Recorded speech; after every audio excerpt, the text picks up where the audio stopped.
Another topic that persists and is important is the Ukrainian issue. Russia declares itself ready to negotiate without preconditions, while Ukraine constantly imposes constraints. Moreover, Kyiv supports terrorists in the Sahel. In your opinion, who does not want peace for our two countries? I think that even before now, there was the Turkish President Erdogan, who managed to create a framework for dialogue. And I believe that the two presidents met at that time. It was only the beginning of the operation. All of us hoped that it would lead somewhere, that the weapons would fall silent, and that everyone would return to good intentions. But it was the Westerners who came and told the Ukrainian president not to accept. We followed all that, and in the end, what did it lead to? Well, I think all of this falls under manipulation. I think they were manipulated. Otherwise, the Ukrainian and Russian peoples were, well, it was the Soviet Union. They are brothers. How is it that hatred and Russophobia could be cultivated within this population? The war did not start in 2022. It started in 2014. This is also a reality that many people perhaps don't know, or that people refuse to acknowledge. It was in 2014 that the war began.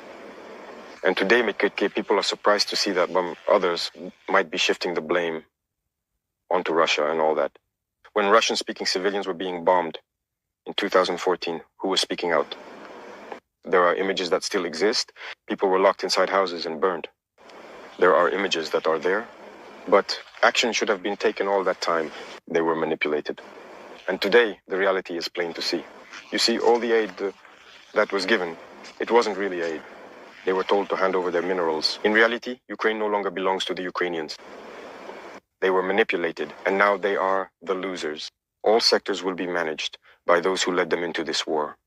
The hope was to weaken Russia, but Russia is coming out of this war even stronger. So I think they need to understand this and come back to their senses in order to negotiate and achieve peace.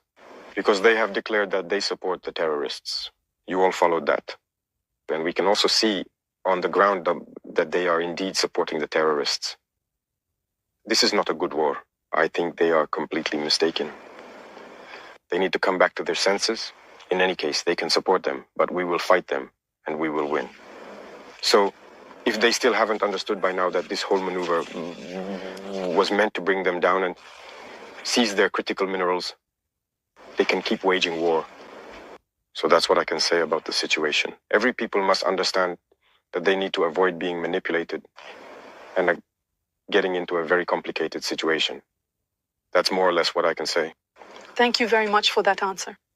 Mr. President, what do you think of the Sputnik news agency and its role in the African media landscape? What makes its content appealing to African audiences? And in your opinion, what is the main difference with mainstream media? The press is very important. Communication, you know that it's through the press that people's minds are shaped.